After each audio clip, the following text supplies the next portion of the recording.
नमस्कार, मैं हूं राजेश चौधरी। राम, माधुरी और लक्ष्मी तय करेंगी भाग्य। जिसने लगा ली सेंध वही बनाएगा खेल। प्रचार थमने के 2 दिन पूर्व से ही प्रत्याशियों ने अपनी ताकत दिखाने में कोई कसर नहीं छोड़ी। प्रचार के आखिरी दिन प्रत्याशियों ने अपनी तर्कस का हर तीर चला।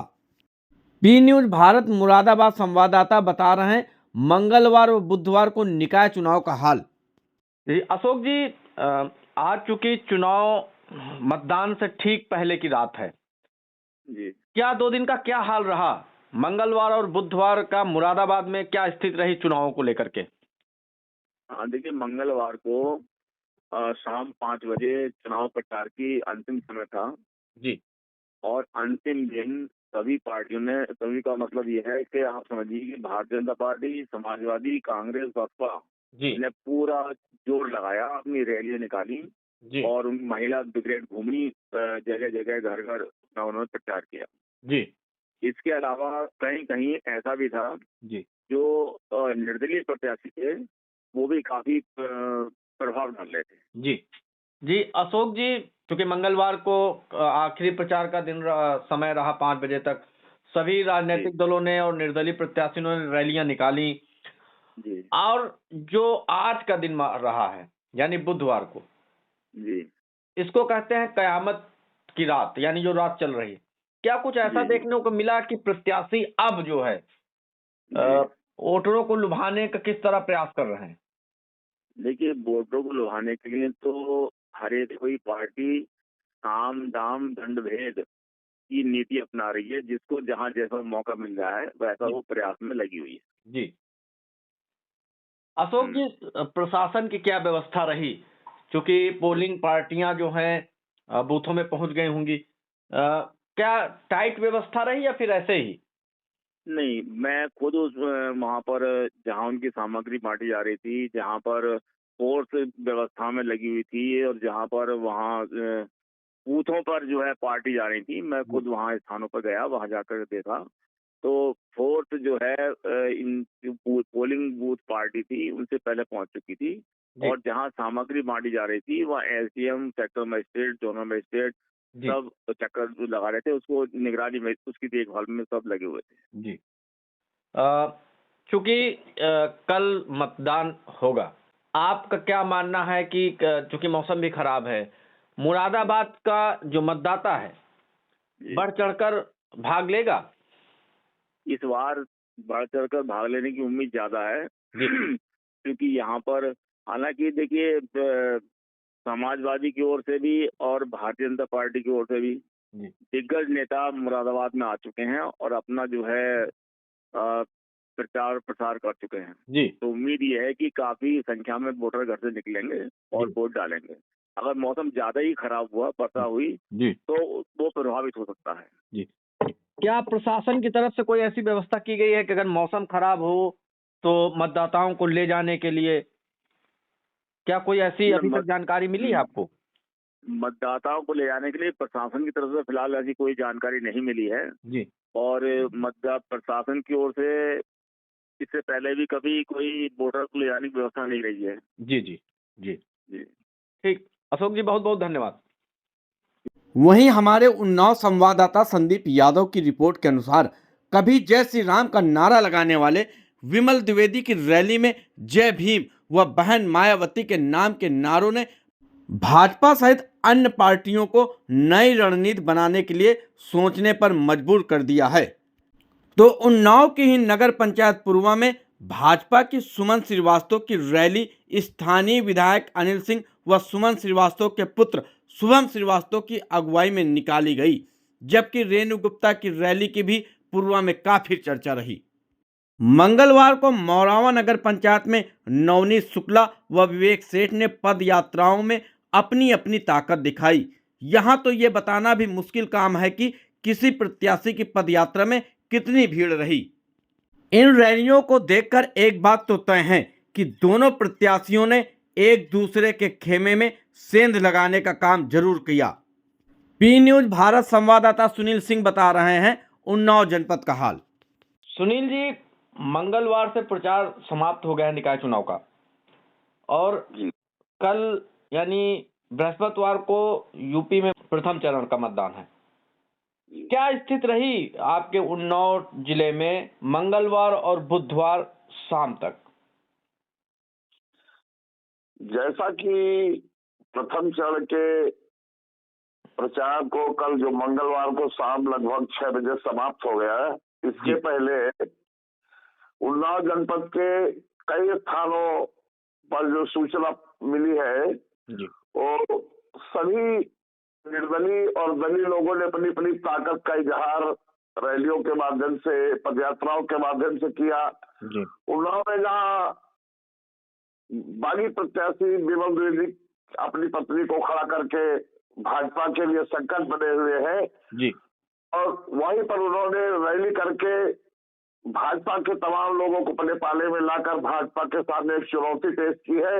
अब जनता का तो पेश में वहां भाजपा की है कि भाजपा को किसको अपना प्रत्याशी माने, जबकि वहां मुख्यमंत्री जी आ चुके हैं। वहां का संघर्ष में चुनाव दिखाई दे रहा, कोई भी हार जीत सकता है। इसी प्रकार से मौरावट टाउन एरिया का चुनाव जो है वो जिले में हमको जहां तक जानकारी मिल रही है सबसे रोचक लग रहा है। वहां पर कोई दलीय प्रत्याशी नहीं है। कहने को तो 2 से अधिक लोग लड़ रहे हैं, लेकिन जो मुख्य मुकाबला है दोनों निर्दलीय प्रत्याशियों के बीच में है।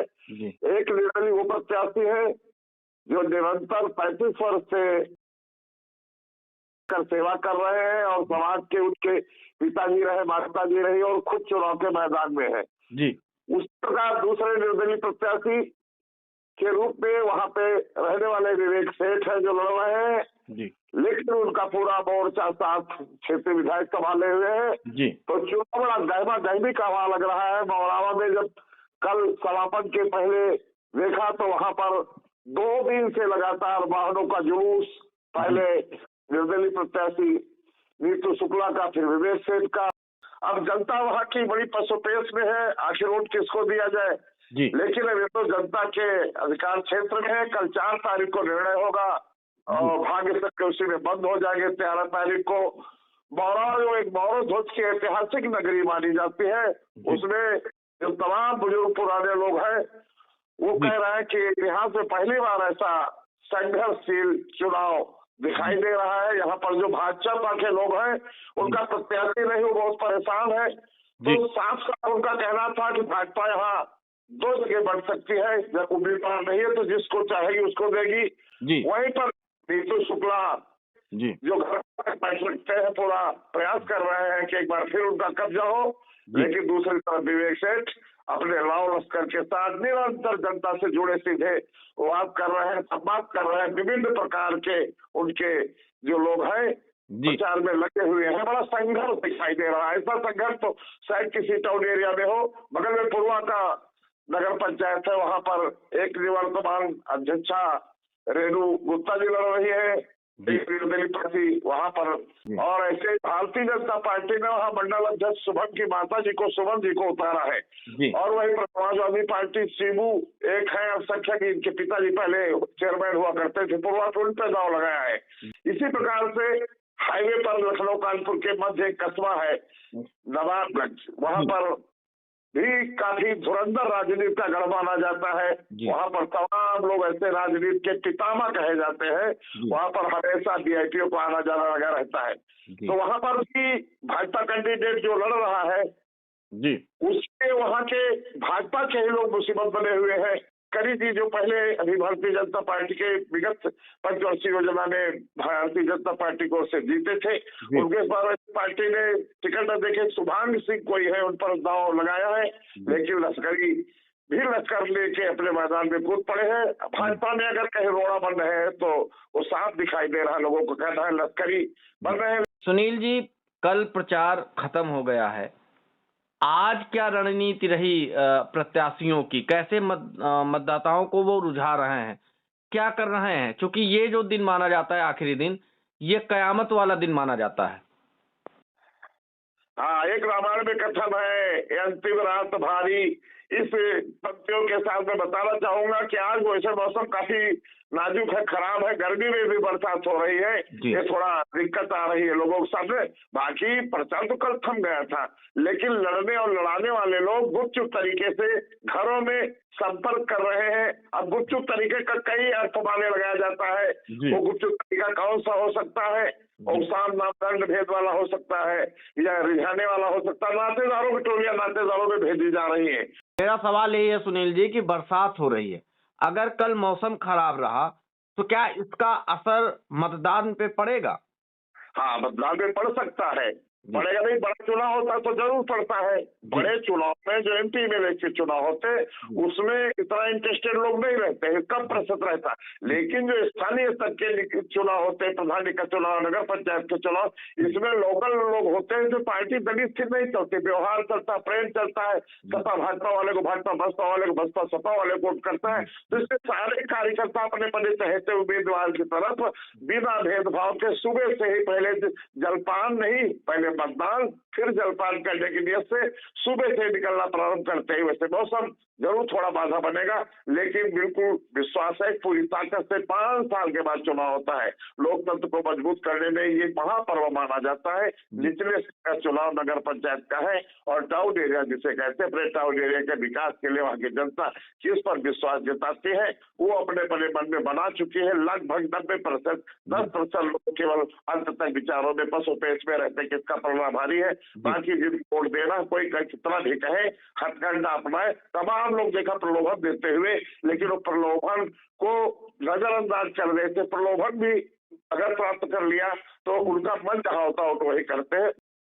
पी न्यूज भारत के लिए मुरादाबाद से अशोक शर्मा, उन्नाव से संदीप यादव व सुनील सिंह के साथ मैं राजेश चौधरी।